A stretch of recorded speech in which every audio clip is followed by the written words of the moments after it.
Good evening, everyone. My name is Shreyasi Bhardwaj, and I've had the wonderful opportunity to speak with some of the most incredible volunteers here at the Agewell Center. Throughout these interviews, I got to see just how much heart, dedication, and quiet strength that goes into making this place feels like a second home for so many people. Tonight, I'm excited to share a little bit of their experience, the impact they make every single day, and the meaningful stories that deserve to be heard. Thank you so much for welcoming me, and I hope you enjoy getting to know these amazing volunteers as much as I did. Let's start off with Miss Teresa, who is the office volunteer here at the Agewell Center. Hi, Miss Teresa. How are you doing today? I'm doing fine. So I was told that you work at the office, and how did you first get involved with the Agewell Center? I moved over here in 2022, and I used to volunteer before in the place I used to live, so I tried to find out something here, and I found this center is really nice, so I want to do some volunteer work. I think, we got things from this country, and I want to pay back. Do something for the people for my, on my spare time. Even when I work, I did some volunteer work too. I used to live in Oklahoma. Oh, Oklahoma, that's nice. Yeah. How is it over there? Oh, it's very nice. I moved over there, but right after I finished high school, I moved from Hong Kong to Oklahoma City. And I lived there for a long time. I moved to San Francisco in 2013, and I lived there for a while, and then I moved to Fremont because my son lived in Fremont. Oh, that's nice to hear. And do you miss Hong Kong? Yeah, I grew up in Hong Kong, and I have a lot of friends there, high school friends. That's nice. What's your favorite part about working here at Agewell Center? Yeah, I want to do something for the people, and because I got things, they help us a lot and want to pay back. So you want to give back to the community, right? Yeah. Yeah. That's a nice reason for working, community or people around you have helped you a lot, so you want to give back to them. That's very nice. And is there one thing that people don't realize about what you do at the office or your job here? No, I don't think. They are very nice people. They're very nice. Yeah. So what are some skills that you think are most important for someone working in a community center like this? For example, they should be very nice or they should be very hardworking. What do you think? Should be very nice and patient, because there are a lot of older people come here. They probably don't know a lot of things. So it's very important that we are nice to them, explain what they need. So are there any kind of challenges that you deal with day to day? What challenge? For example, one challenge could be that you need to spend a lot of time with the oldish people over here explaining them something, or commuting is difficult for you, or anything you see. Well, if they need help, I try to help them. Some people don't speak English, and I try to do the translation for them. So what's your main job here? I usually work on Wednesday, and people come to have lunch and give them the ticket. Oh, so you like talking to people a lot? Yeah, from what I can see. To talk to people. That's very nice. And then you must be very busy during the lunch line, right? Because there are a lot of people coming in. Yeah. So how do you stay very organized and patient with them? Oh, usually they have a list of people who come to lunch, and then I check them in, give them a ticket. Right. And then they usually it start about 11:30 because the lunch is at 12. So they come in and get the ticket. And then after that, the lunch start at 12 o'clock. And then about 12:30, people come to get the to-go, because some people, they cannot come to eat and they want to take it home. So start at 12:30. People can come to pick up their to-go order. Ooh. So if some people can't come pick it up, then they can do the to-go, like... Yeah, if they don't want to eat here, they can only do one, either eat here or to-go. So what's that one program or the activity here that at Able Center that you think really makes a big difference for the seniors? Like any special event that you think really makes them very happy, or is there a favorite game that engages them a lot? And some exercise, you know. Oh, I've heard about the hula as well. Yeah, they have a lot of exercise here, and they have Tai Chi and all kind of things. I think it's good for the senior. Right. Yeah. My grandpa tried it and he loved the energy you get from it. Yeah. So what's something you've learned about working with the older adults that you didn't expect that you would learn from them? Need to be patient and try to explain to them. You know, because sometimes they don't know what they need to do here. We need to be very patient to tell them what to do.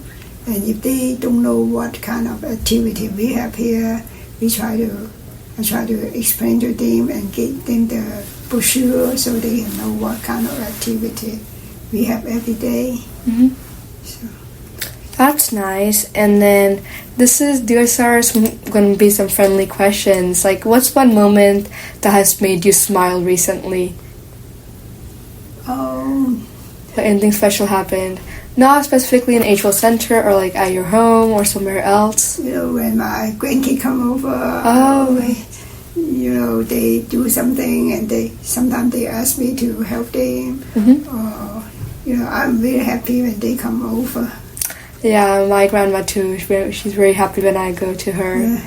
And then if you could change one thing about the Able Center to make it work easier, what would it be for the adults? Well, I haven't think of anything yet, so I'm not sure. Maybe more activity. More activities? Yeah. So what's one advice that you want to give to someone my age who wants to work or volunteer here? Yeah, you know, for your age, you know, not only you learn from school, you only need to learn from the outside of the school and need to learn how to communicate with people. Yeah. Do you have any advice in general for someone who is looking forward to give back to the community or wants to be able to talk to more people and be more patient? Because your job involves a lot of things that require a lot of patience as well. Well, just need to, you know, get along with people, you know, talk to people, don't be shy. You know, if you don't have something you don't know, you need to ask, so you learn. That was very nice talking to you. These are all the questions I have for you. Do you have any questions for me? No. No? Okay. Thank you so much, Miss Teresa. Oh, you're welcome. No. Next up, we have Miss Marilyn, who is a puzzle and the garden volunteer. Hi, Miss Marilyn. How are you doing? Good. Yourself? I'm doing good too. So before we get into anything or get started, could you tell me a little bit about what you do here? I'm just a volunteer member. I do the puzzle table, community puzzle table. Do exchange puzzles between 3 different locations. I do the community garden, not the community garden, but the garden for the wellness center. I do that one as well. And then I guess if they need help setting up their dining room, I jump in and do that too. Could you tell me something about yourself? Pardon me? Could you tell me something about yourself? Well, I guess I'm an advocate in the last few years, been an advocate for the unhoused, spending a lot of time, you know, going to city council meetings and telling them they have to do more for people. They can't just criminalize them and throw them in jail because they don't have a home. What else? I'm an entrepreneur. I've had my own business for 25 years. Wow. And it's just about promoting kindness in business. And right now I'm going through an incubator to help. They're teaching us how to be small business developers, like so we can build housing for Having a gardening class or like puzzle class, or you just want to keep it like, once in a while thing? Well, puzzles are something that people either think it's a waste of time or they don't see a benefit of doing a puzzle, or some people just don't have the space at home to do a puzzle, so they come and work on the puzzles together. There's always, 3 or 4 of us doing the puzzle. So it's a group thing activity. It's not a solo. And gardening,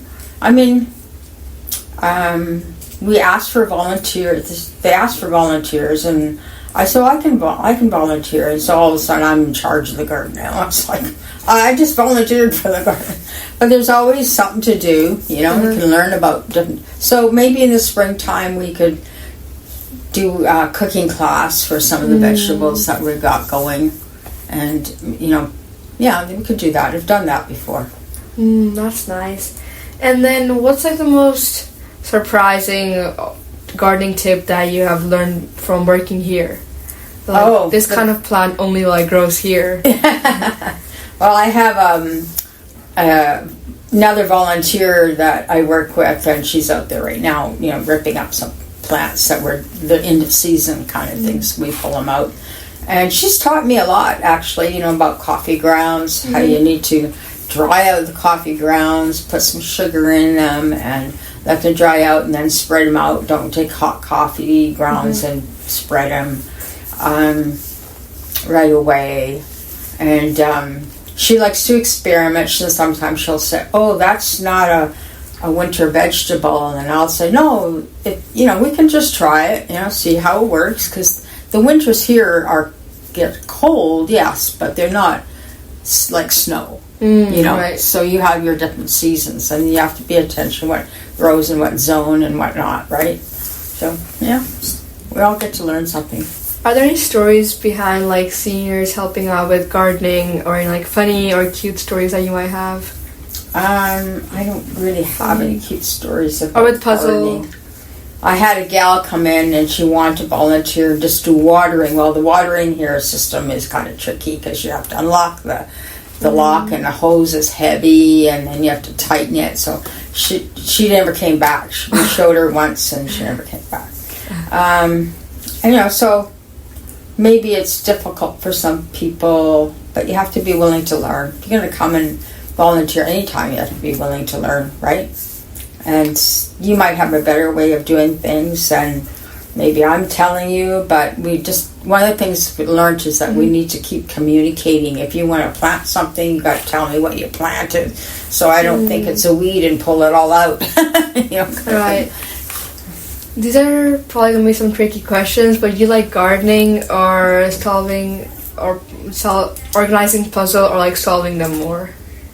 I like them both. Because, the puzzle part of it is, if I'm working on a problem and I don't know how to solve it, if I work on the puzzle for a bit, then it kind of oh, that's the solution. It's sort of it defragments your brain so that you can carry on with the rest of the day. And sometimes it's just enjoyable hanging out with everybody, chit-chatting, and we're all working on it together. Oh, that's sweet. That's nice. So if you're stuck at school, you can do a puzzle, and it defragments your brain.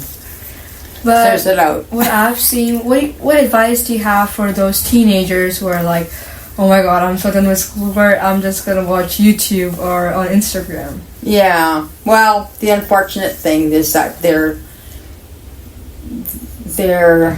how would I say, losing their life. Or I think the best thing for anybody is to volunteer, be of service to somebody else.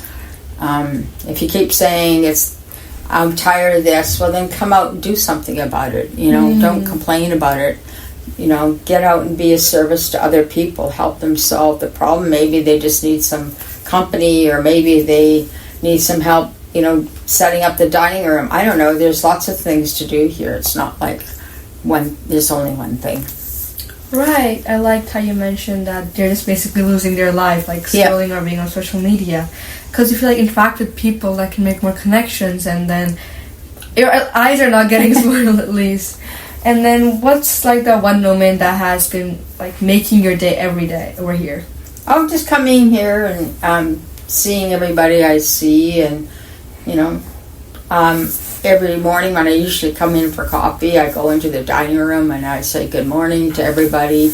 There's a guy who's used to teach school, so he's teaching me some words and in Chinese how to say good morning or or how are you or stuff like that. So I mean, I'm learning just the basics of, because there's a lot of Asian people that come here, so just trying to go to their levels where they are and just at least say good morning, and then all of a sudden they see me or whatever, they say good morning, or so they're excited that somebody came to talk to them, even though it's not a big conversation, but it's just acknowledging them.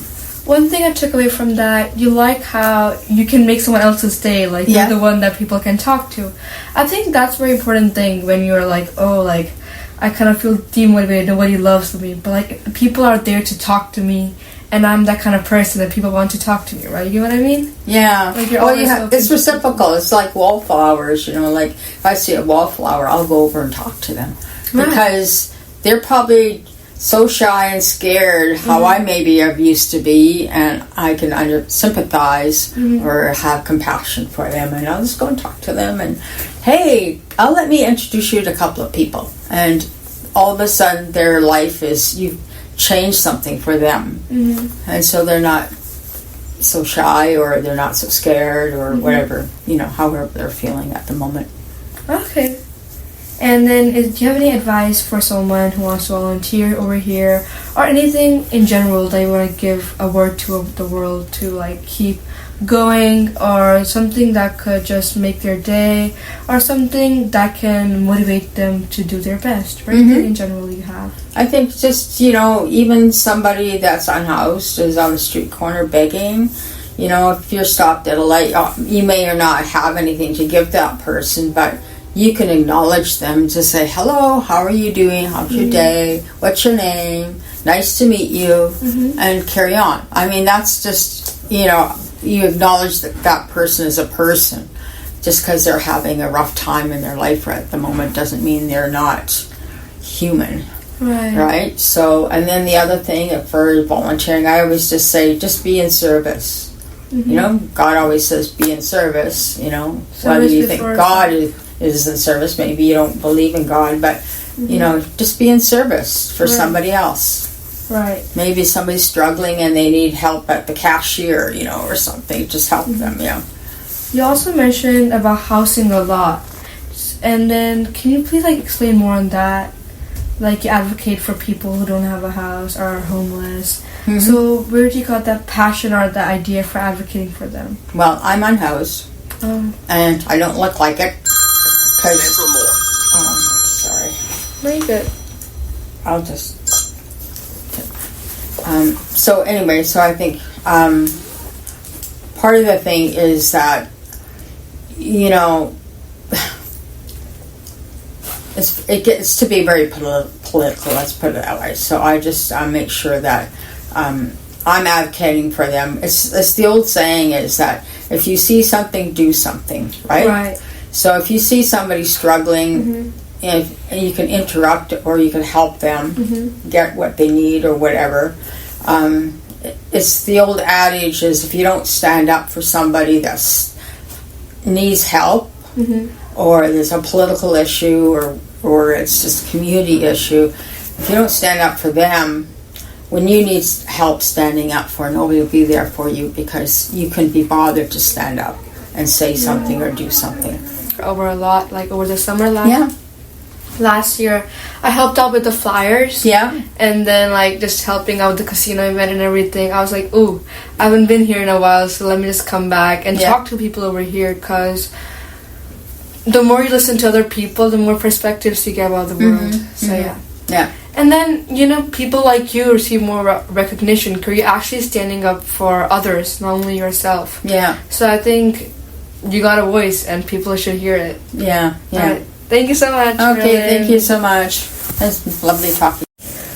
Next up, we have Ms. Janice, who is the hula instructor. Hi, Miss Janice. How are you doing today? I'm doing great. How are you? I'm good too, thank you. Do you have any questions for me before we get started? Well, I think I already got a little introduction prior to this interview, and I'm delighted to be here to give you the information that you need to learn a little bit more about what we do here. Oh, thank you. That's great. So, can you introduce yourself and tell me a little bit more about your role over here at Agewell Center? Well, I am a volunteer here, and I've been working here for a couple of years now. And I work as an instructor in the dance of hula, and it is a Polynesian dance from the islands.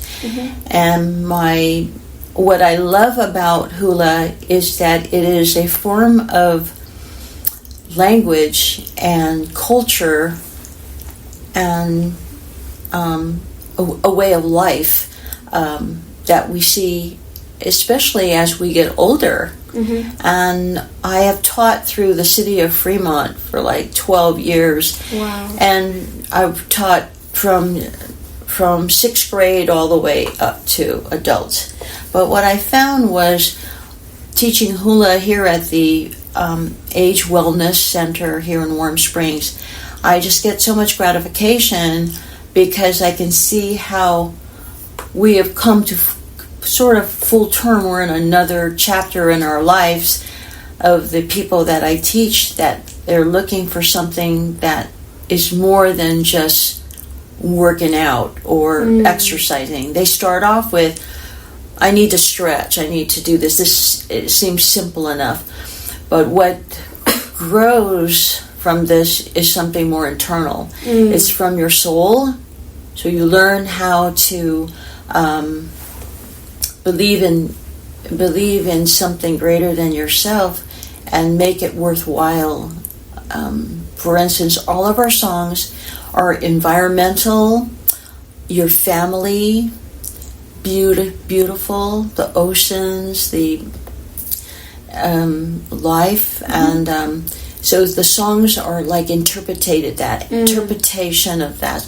And so the expression is an interpretation in hand and body movement. So if we do a rainbow, we start over here and we bring it all the way up so people can understand that. So it's easy.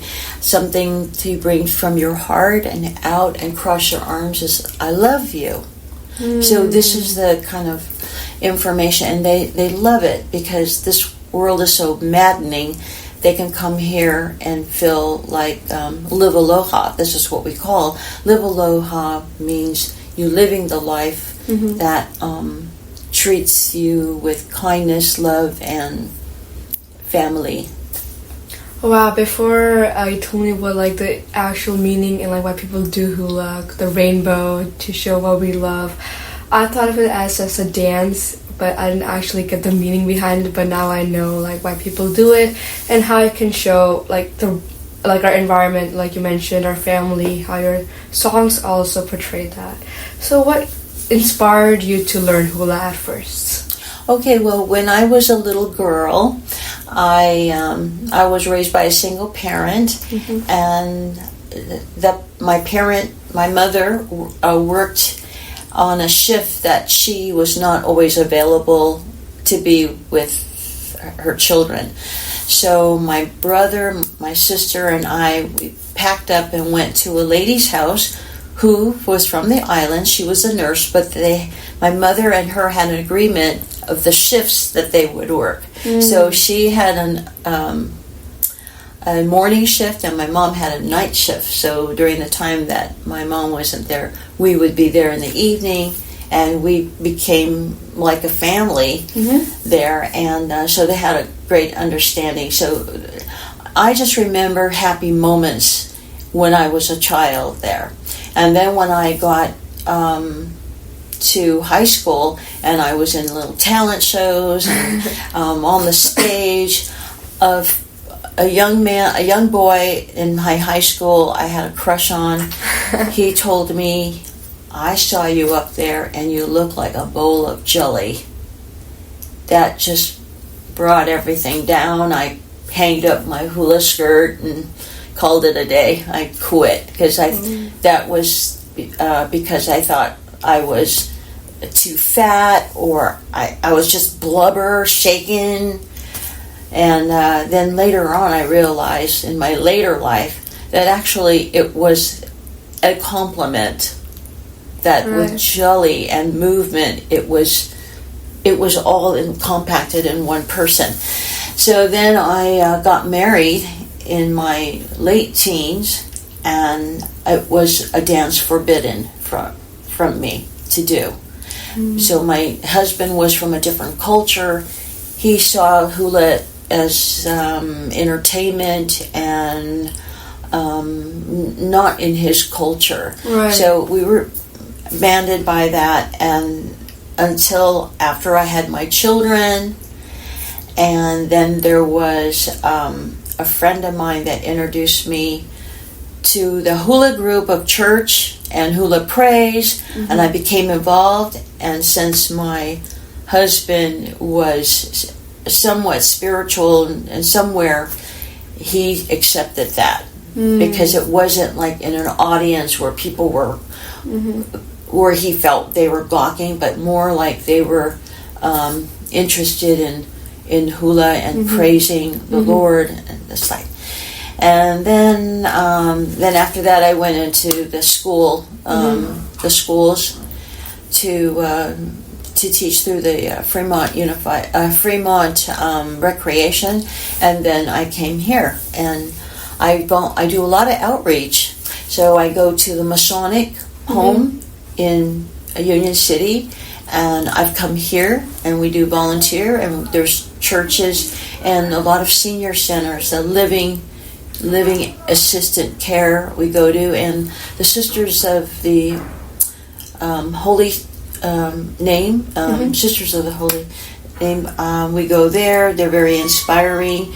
And we also go to there are people here in this AWC community that seem to really enjoy it. So we get asked to do a little show, and people live. It's important. And not only what I like about doing hula, but when we find the artist and we know the song, and some of it is in Hawaiian, which I don't understand totally, I have to do the research to find out what the meaning is and how it touches these people so that they can learn it and apply it to their life.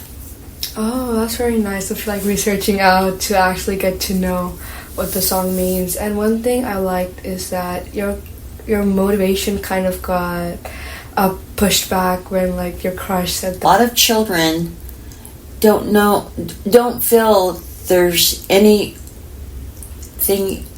that family is only related to their biological family.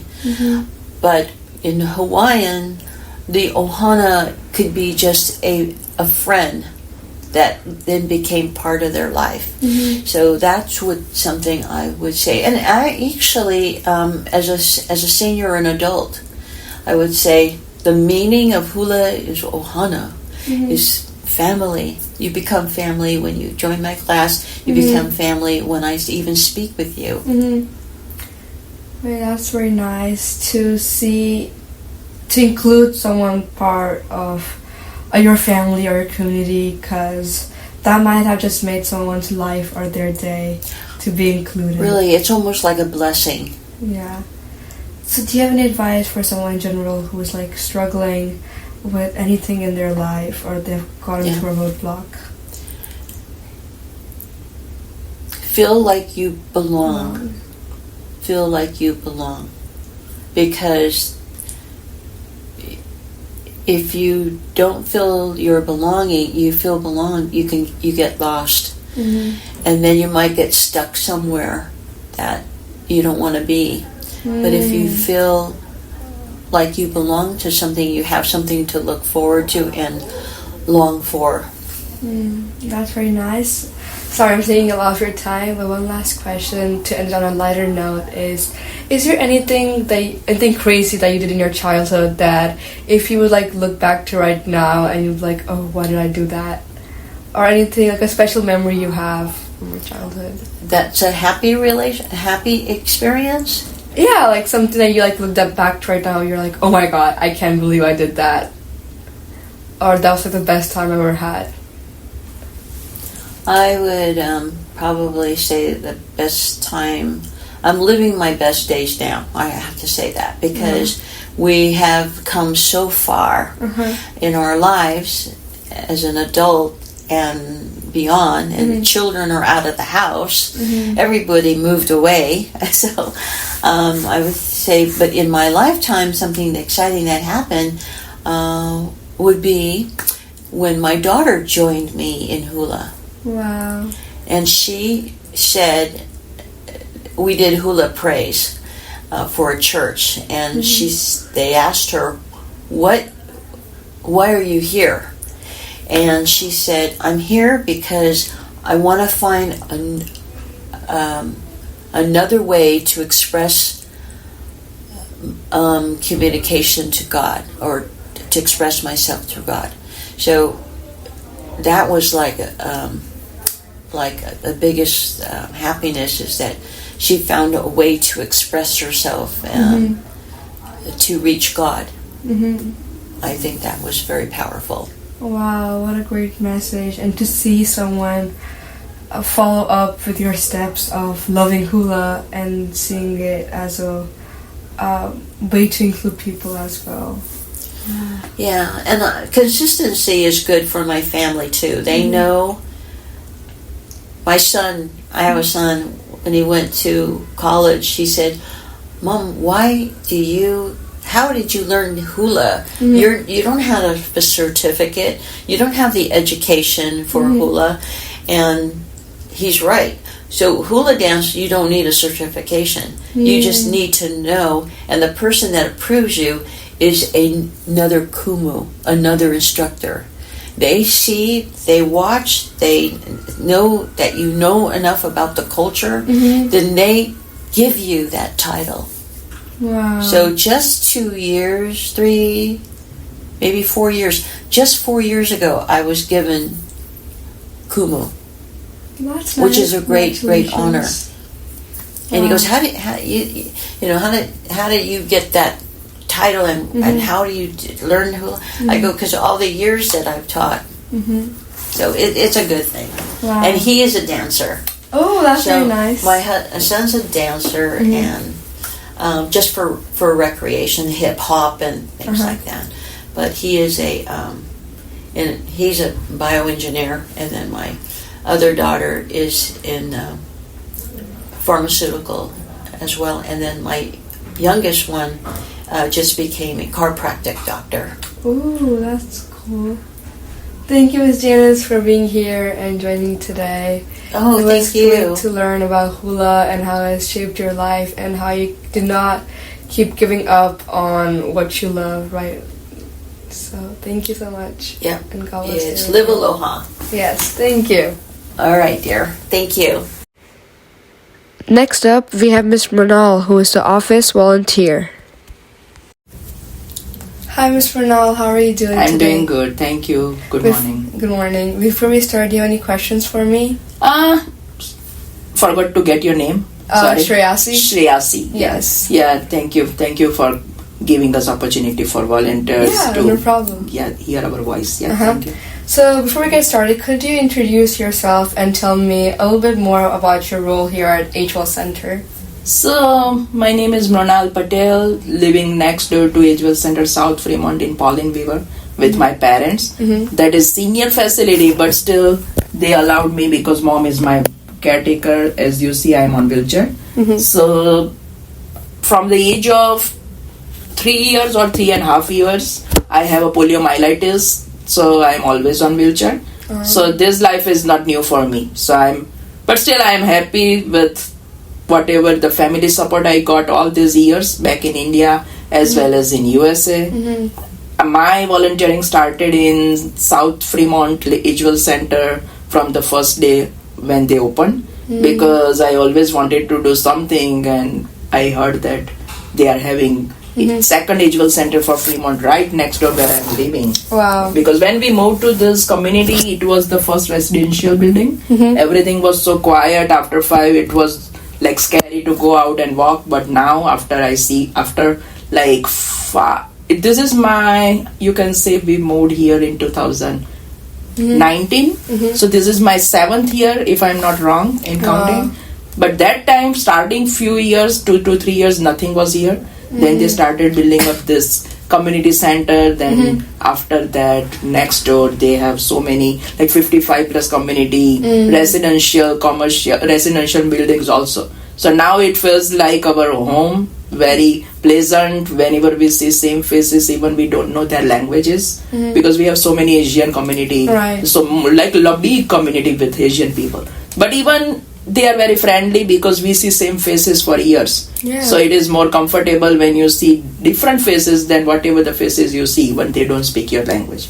So I help here at Agewell Center for 2 days on a regular basis, 2 days in a week, which is Tuesday and Friday, for lunch volunteering, then also working on computer to help them sell lunch activity registration, classes registration on Fridays, and then one more day in a month, like 2 days in a month, when they have a mobile pantry on first and third Thursday of the month. So my dad is also volunteering in that program. So I volunteer, you can say 1 week 2 days, second week 3 days, again third week 2 days, and again 3 days. So I like to talk with any age people. I can make them talk even they want to be quiet. That is my personality. Because I see if they feel like talking but sometimes not ready to start, initiate, then I can make them initiate. Like I can give them something like a common platform to start talking. Because I see that when they come from like alone, most of they are alone in their apartment or house. This is like reality for today's life, like in any part of world. That whatever you see them happiness should come from eyes, not just from your smile. But when they smile with happy, like real, they are happy, you can see in their eyes. Because during COVID time, I was only able to see their eyes because everything was behind mask. So very small things can give them happiness. Like when I do lunch check-in, 80% I can just figure out by their faces. They love that somebody remembers their name before even they give any first name or last name. So that is like, that's not like a big achievement from our side, but it feels like, oh, this person remembers my name. That means they are coming regularly and they like to talk with people. That is the only way you can initiate talking. One time I remember one small incident, that when I was doing a lunch check-in, one lady, I think it was her first time coming here for lunch. She was just standing quietly. I'm like, hello ma'am, you are here for lunch? Can I help you with ticket? Because I have to check in and give them like lunch ticket, who is already on the list. She is like, yeah, I have purchased lunch. This is my first time, but I am waiting. Once everybody will sit, whatever the empty seat is, I will take that last one. I'm like, what is the reason? She is like, because I'm a very quiet person, I don't like to talk with people. I'm like, that is why we want you to come here and have lunch here. That way, whatever the table you are here, you will at least say hi to them. If they say hi, how are you, you have to reply something. That is how you will start.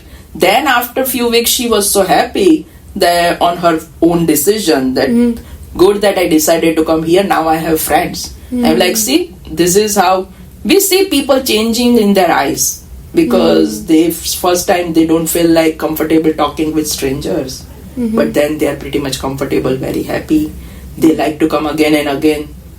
That is where I see that this kind of places, for some people it looks like they are wasting money on this kind of facilities with our taxes. But when they will be in this shoe in future, like when they are also senior family or kids have no time for them, and when they know that we have one place to go every day, 8 to 4:30 Monday to Friday, with freshly cooked lunch, they will understand the value of this kind of places. Yeah.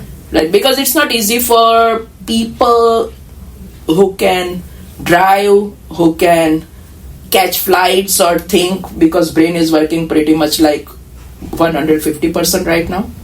But when you age, like slowly, that number goes down. Right, then this kind of places come in picture, because they have so many other benefits like transportation, medical, insurance, people and everything come on the same place, give them information. Yeah. Sometimes it is within their reach, but they don't even know that whatever the questions we have for years, answer is right there, because they don't know this kind of places, right?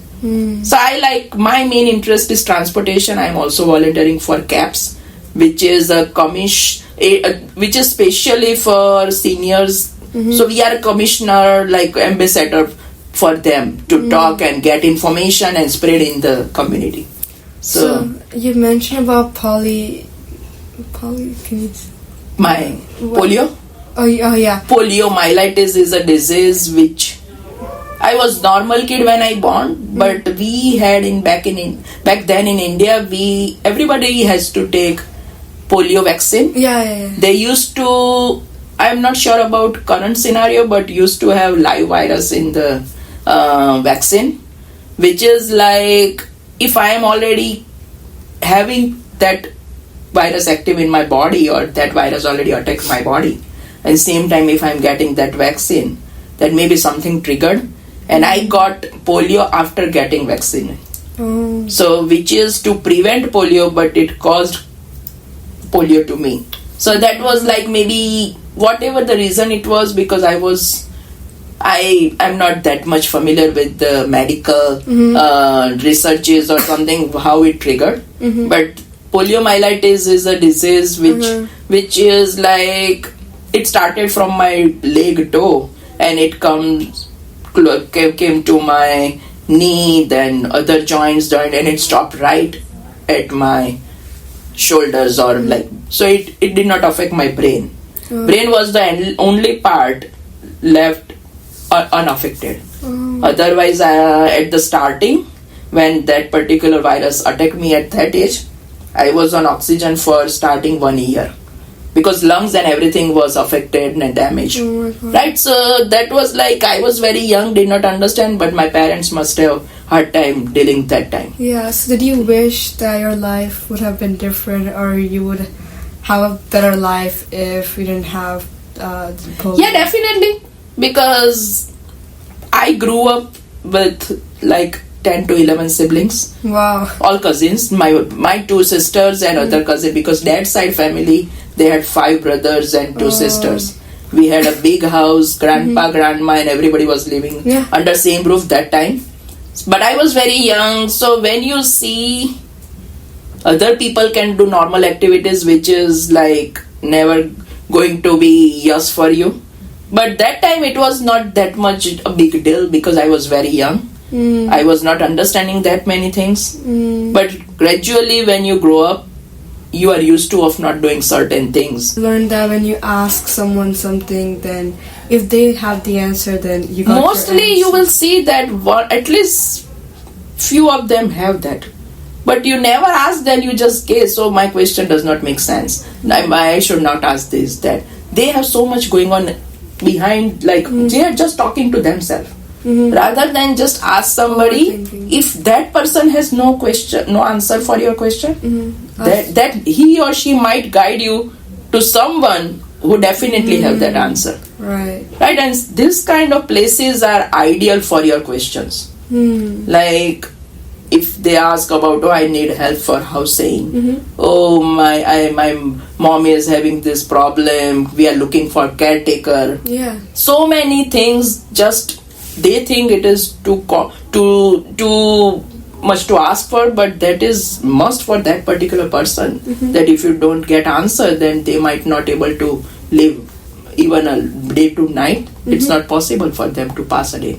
Right. So, you've told that you help here with lunch line and sometimes with office and you like to talk to people. So what motivates you to keep coming back over here to volunteer every Thursday and Tuesday? Like sometime I think if they ask you in advance, you committed to your schedule, Yeah. then it is even a volunteering, you should take it as a job. That if you are not able to make it on certain Tuesdays and Fridays, it's not like they are going to check with you, oh, you remember tomorrow is your volunteering day, right? Friday is your volunteering day. Thursday we are having first and third Thursday mobile pantry. It's not like every time they are going to remind you. Yeah. It's your responsibility to understand even a volunteering as a job. That if you are not able to make it for certain reason, tell them well in advance, just like job. Even sometimes they think, oh, they are not paying me, why I have to, I forgot, then it's okay if I don't tell them. It's not like that. They need backup, right? So I think that even it is a volunteering, just take it as A job. not a job, like you are responsible for that particular shift. Then be like at least courteous and tell them whatever the day you are not able to make it, so they can have some backup. So like communicate well if you can't. Yeah, that is what I think. Sometimes you think a lot, but just tell them like they have a schedule already. Whoever able to make it, not able to make it. Just tell them whatever is your situation. Even they know that this is not paid staff or something, that they can give us well advance notice or something. But at least whenever we can, we should. Yeah. Just take it as a like even volunteering as a serious subject. Also, do you have any advice for someone who's like struggling in life and they have gone through something bad to like get back up and keep going? I think by talking with somebody about your problem is the main remedy. That is the best medicine. That sometimes just by talking or sharing your pain to somebody else, even that somebody is not going to take or help with anything, but just by talking it can give you lots of relief in your heart. On your like you feel sometimes so hard to talk it out, but just try somebody, and that somebody can be only stranger. That is very easy to share your pain with strangers, because you know they are not going to judge you for anything. When it is a friend or family, you know that they are going to judge you. Oh, you keep complaining always this that, but sometimes they just need some ears to listen it, not like give back any answer or something. So I think these volunteers can be a good person to share their pain. Even by listening, you are not going to do anything, but stranger is always the best person to share your pain, because they are not judgmental. Yeah, because they don't know anything about you. They don't know about your life. Sometimes you did some mistakes which you know, but you don't want to admit to other person. Right. Then stranger is not going to judge on that part, right? That's all I had from my side. To end it off, do you have anything for me? No, thank you for doing this kind of thing. Sometimes volunteers also want to speak, but when I know I am in this room alone talking to you, again you are stranger to me, it's easy to share so many things which I don't want to share with my family, because family will think, oh, she is also sad on certain things, because they are helping whatever they can. Yeah. I don't. Next up, we have one of our most skilled and dedicated volunteer at the HWell Center who prefers to stay behind the scenes. Hi, how are you doing today? I'm good, thank you. Alright, so I was told that you work at the kitchen, so can you tell me a little more about what you do in the kitchen here at HWell Center? We prepare the lunches for the seniors. We cut vegetables, we cook, we make salads, we cook. Our chef is very good at letting us put our spin on things, so we can season things, and we're really just an assistant to the chef, so he can do the main courses, and then we do the side dishes and help him whatever he needs done, and make our customers happy. Oh, that's nice. So, did you have any background in cooking before? Or is it just like a volunteering thing? I love to cook. Okay. My mother was a wonderful cook and taught me many things. And when my parents were elderly, I would go to the other senior center Right. and pick up to-go meals to help feed my parents because I was working. So I would talk to the chef there, who was Chef David at the time, and I would tell him, I just want to come and cook with you and learn how you do things. So that was, once my parents had passed away, I gave me the opportunity, and I retired, gave me the opportunity I could pay this back because that senior center helped me feed my parents for many years. So now it's my way of giving back to the other clients too, and the senior centers to cook, and I'm enjoying it.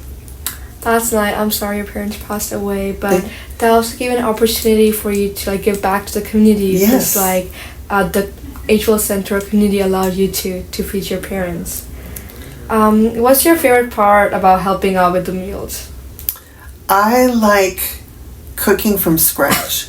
We're very fortunate here. We do a lot of fresh vegetables. We just did a big Thanksgiving meal, and I made the stuffing from scratch. It doesn't come out of a box. The gravy was from scratch, so it's all like homemade food. Right. So it's cooked with love, and our customers can tell. That's why they like eating here so much. Do you have a signature dish that you make? They would tell me it's probably my stuffing, but I think it's just the homemade stuff. The stuff I can bring. Like I have a recipe from my mother for a dressing for vegetables that I've made, and everybody enjoys that too. So it's things like that. What's your favorite food? I like everything. I am a foodie. I do enjoy different cultures and different foods. My mother was from Texas, so it's a lot of southern things I really enjoy too. But I just enjoy pretty much anything. Right. Okay. That's like open-minded for food. That's very nice. Yes. Is there like a certain task in kitchen that you enjoy the most, like prepping, organizing, or serving? I think it's the cooking. The being able to take something from the very beginning to the end and cook it and have it enjoyed. I think, and see the pleasure from the people eating it. That's my favorite thing. So what's something people don't realize about how much work goes into the kitchen over here? It's a lot of handwork. We cut a lot of vegetables. A lot of prep work goes into it. The chef will marinate things a day ahead of time so that it has good flavor by the time we cook it the next day. He cooks a lot of things from scratch also. So the meats, he has to cut it and prepare it. For example, the stuffing was like a 3-day process because you have to cook the cornbread, you have to cut it, the bread has to be cut and cubed and dried out. So there's like steps, and I think those are the things people don't know is how much detail we go into to make a really good quality meal. So you agree with quality over quantity? It's definitely quality over quantity. We don't use a lot of canned or boxed products. So it's a labor-intensive, cutting vegetables, preparing the salads, cutting tomatoes and onions and things from scratch. So while I was volunteering over here last summer, I saw a lot of like high school kids at the kitchen. So what's their job mainly? They would have to have the Safe Serve certificate in order to actually work in the kitchen. But they can, if they have knife skills, they can cut vegetables, they can help us serve, they can set the tables, do some of the prep work that way. It's nice having all the student volunteers. We enjoy them very much. Like today we have them setting the tables for us. Right. So that helps a lot. Or they can help with the dishes and just things like that. And it's very helpful. And it's fun for them too, I think. Yeah. And the interaction with our seniors is always a nice experience. Right. Because they're learning from something that you guys are providing them with. And you guys might be also learning something from them as well. Absolutely. Right. So what's the most rewarding moment you've had while volunteering? Or like there's one event that you like, oh, this is my time?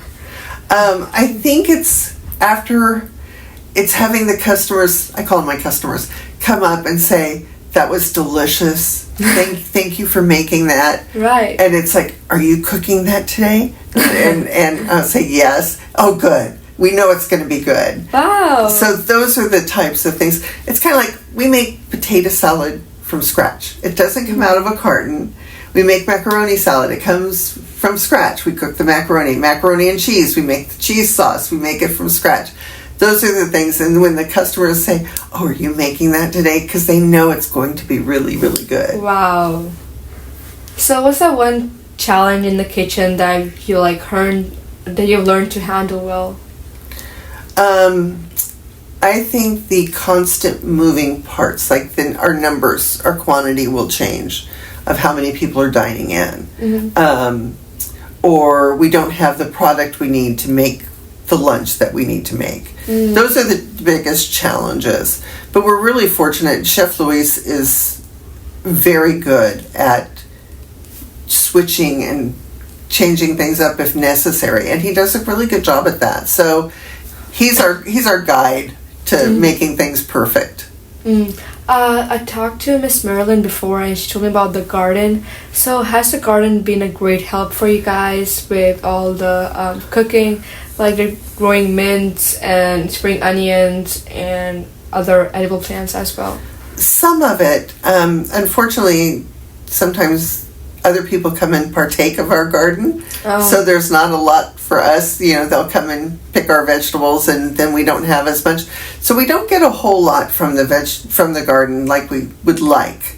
So it would be nice if we could get more vegetables from it, but it's just it's hard to keep people out of good quality food. Right. So what's that one advice that you want to give to someone who wants to work here at the kitchen for the first time? Just do it. The people that volunteer here are so nice, and you meet new friends, and you meet the seniors, and it's like a little family. And once you start, you really enjoy it, and you like the camaraderie and the work, and you go home tired, which is nice. That you've done something good, and there's nothing better than doing something for someone else.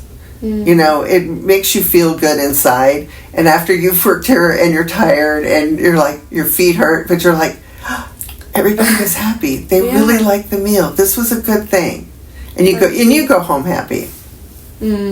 So you make others happy and you're happy by that. Exactly. Perfect.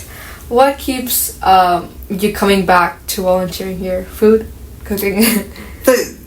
It's really the people, the customers, the other volunteers, the chef, the joy of creating something. The chef will say, I need a sauce for this, or do you know how to make this? And it's like, yes, I can do that. And, we do. And it makes a big difference. And I enjoy that he trusts me enough to ask me to do special things. Oh, that's nice.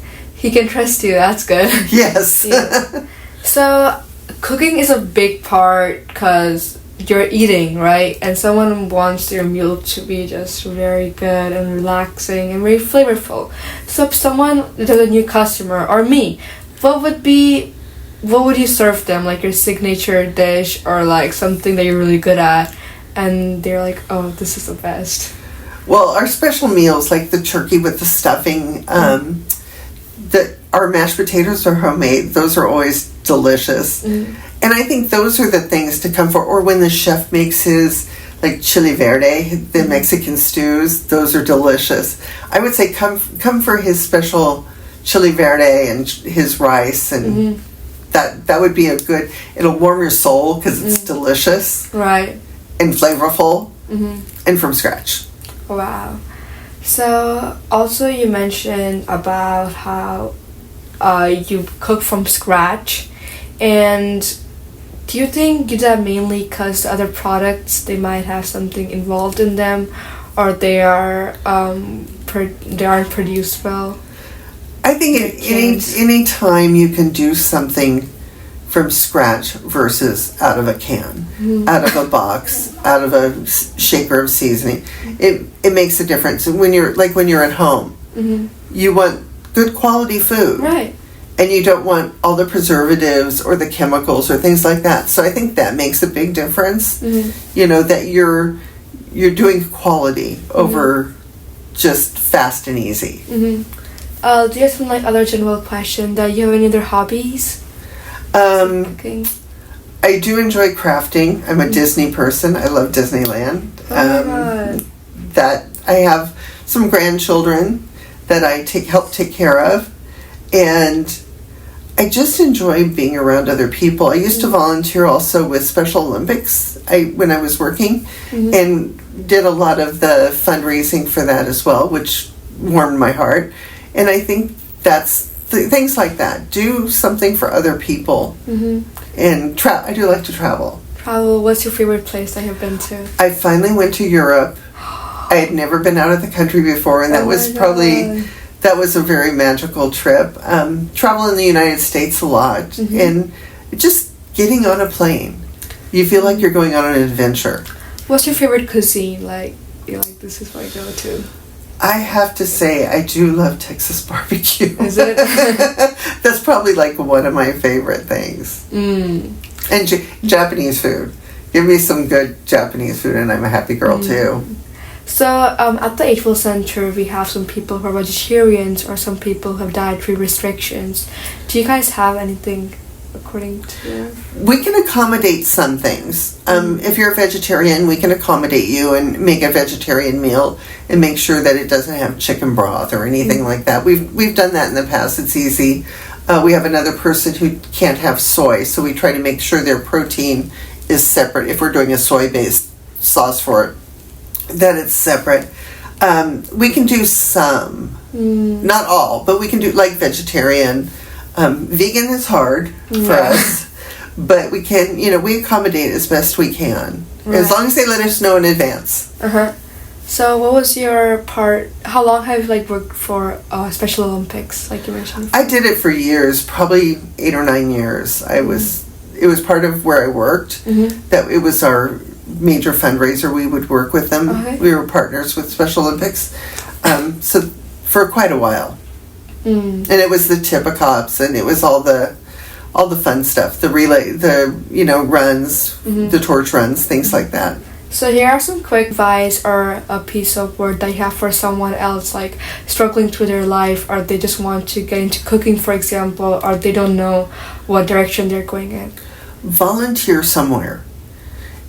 It may not be the path you think, but if you do anything where you can volunteer and you can say, oh, I like that part of it, and then you can pivot off of that and try something else. Volunteer at a bunch of different things so you can learn about them and decide what path you enjoy. Like the cooking, I enjoy that, but I enjoy volunteering doing other things too. So it's you just need variety. Try a lot of different things, especially when you're younger. Don't get stuck with one thing. Keep trying different things, because you never... When I was in high school, if I had known where path I was going to finally lead down, I would have been shocked. And I would have said, I'm not ever going to be that person. What was it? I don't want to say, but it was it was... People were surprised that I went that path. Based on what I was like in high school or whatever. So you never know where you're going to end up. Right. You just take opportunities, try different things, volunteer, go and visit things, visit senior centers, visit nursing homes, visit those types of things. Go to a plant nursery and just walk around and talk to the people that work there. Doggy daycares. Go and visit a doggy daycare, and you might be surprised. It's like, oh, that may lead you to a path to be a vet. You never know. Yeah. So what I've learned is explore. You never know, volunteer. But sadly, most teenagers, I'm talking about myself as well. We're busy on our phone, Instagram, TikTok, or YouTube. And what's your views on that? Within limits. Within limits. And I think it comes with, you have to regulate yourself and set limits for yourself and say, I'm going to put my phone away for an hour and I'm going to go do something else. Right. I'm going to interact with somebody. I'm going to call somebody on the phone and talk to them in person. or I'm going to go next door and talk to my neighbor. That, I think that's important, because I think what has happened is, especially in the job market, if you are trying for a job, if you're constantly on Instagram, you don't know how to communicate, and you don't have the common sense that you need for things, and you end up not doing well in a career because you don't have those skills. And the only way you're going to get the skills is if you put the phone down, put the computer away, and actually interact with people and talk to people. Those jobs will never go away. So much. Thank you. It was a pleasure meeting you. Yeah, you too. Next up, we have Miss Marie, who is an office volunteer. Hi, Miss Marie. How are you doing? Very good, thank you. Thank you. I'm Shreyasi, and I'll be taking your interview today. So I was told that you work at the office here in HWell Center. So could you tell me a little bit more about what you do as an office volunteer? Okay, as an office volunteer, I help in different ways. One of the things is if they need something to type up, to put something on the computer, I will do it. Otherwise, sometimes I got the iPad and I go every room. Then they got classes to make sure the employee or the people who sign in for that class, they are in. Other things that I can do, sometimes I help on the lunch, giving, checking names on the tickets of people who's going for lunch to the restaurant. What else? I don't know. Most of the time I'm around, if anything then Marta or Aisha need it, and I always ask if I'm done what my assignment for that day. I just ask what else I can do or I can help. Right, that's very nice. So how do you get involved with HWell Center first? Oh, good question. I worked for 40 years for the hotel industry, and I retired last year. And on the 21st this year is 1 year that I resigned my other job. But one of the things is I was getting bored at home. I'm a person who was a workaholic and working and doing too many things and working a lot of hours too. But then I started saying myself, well, I'm sitting here at home. Yeah. So I went to my hairdresser to have my hair done. And when I was talking to the hairdresser, she said, I was asking her, I said, is there any community center here in Fremont? Believe it or not, I live here in Fremont more than maybe 30 years. But I didn't have a chance to go around. I just basic things, the market or maybe shopping, that's it. So I didn't know much the street, nothing. So I asked my hairdresser, who is in Newark. Then she said, I know Marta who works in this HWell Center and la la la. And then she said, I will put you in contact. So they put me in contact with her. I came not to work, but I was planning in my mind to help somebody 2 days a week, And then one of the things is then I came and I was trying to take a class or yoga class. And I was getting the information. And I said, this is a nice place. And then I told Marta what was my plans.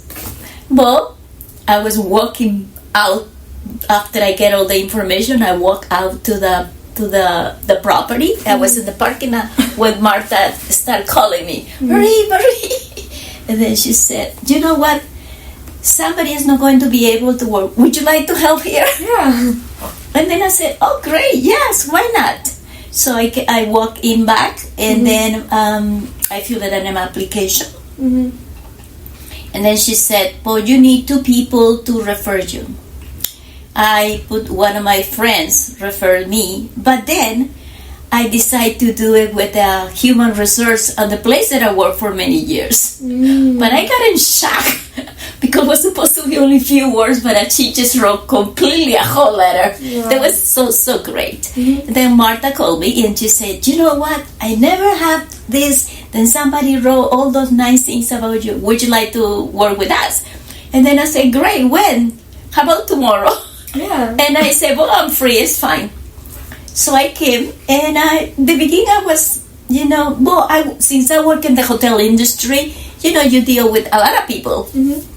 And then I said, well, maybe kind of it the same. So then I came, and I really started knowing people, especially learning names, because there's too many people, especially at lunch. And then very friendly. And then I'm still here. I think I started in April. And look at me, I'm still here. Wow. And I start only one day a week. But then they asked me if I can work Thursdays too. And then I said, I'm sorry, the beginning was Thursdays. They say, oh, are you free on Tuesdays? And I say, yeah, great. So I can Tuesdays and Thursdays here.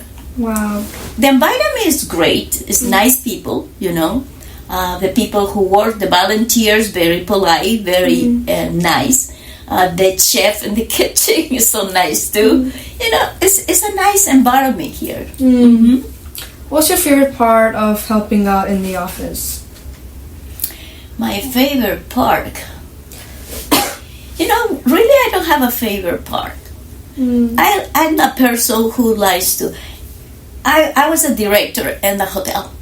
Wow. And then I always work in different departments. I work around and I help people around. So really to tell you exactly if I have a favorite part here, I won't tell you. I like to help people, and everywhere that they need me. What's something that you learned from a previous job that is very much used over here with this one? One of the things that I liked, and it's almost the same, is they follow the rules. The Aisha is very good, and I just pay attention, sometimes, because as you being a director or manager in another place, and every time you just go, or I met somebody, I always ask. I used to be asked questions. Now, really, I don't ask much questions because I'm just retired and I'm trying to enjoy my life. But one of the things is they're very, they follow the rules. Is if it's something going on, and maybe they see then my face change because it's something then I'm not happy. They're always asking me, and so that is one of the things that I really like. They're very good here, and they talk to people, especially whoever did something that is not supposed to be appropriate or follow the rules. Do you have any other hobbies? Hobbies? Something you like to do? I like to read. This is one of the things. What kind of books? Right now in this moment, I used to read a lot because the place I work, the corporate used to be send us books, but just to motivate and be much better and put your 100%. This is what I do. I put my 100% normally things that I do. But one of the things right now I'm reading, because I'm from Peru, and then I'm reading is my mom used to be likes to read, and my sisters who live in Peru brought me books. They used to be my mother's. Then I didn't have a chance. So if I'm going to tell you names, you don't even know. Okay. So this is what I start doing too. What skills do you think someone needs to be office volunteer? You know what? The people that I met, I think they know what they're doing. They know they have the skills to help, and they are helping me to learn and teach, answer the phones, what things are, because I'm still learning little things here and there. And my other job, I have a secretary, I have somebody to help me all the time, so I don't need to look all these details. I was more like, tell them what to do, what is the best, motivate them.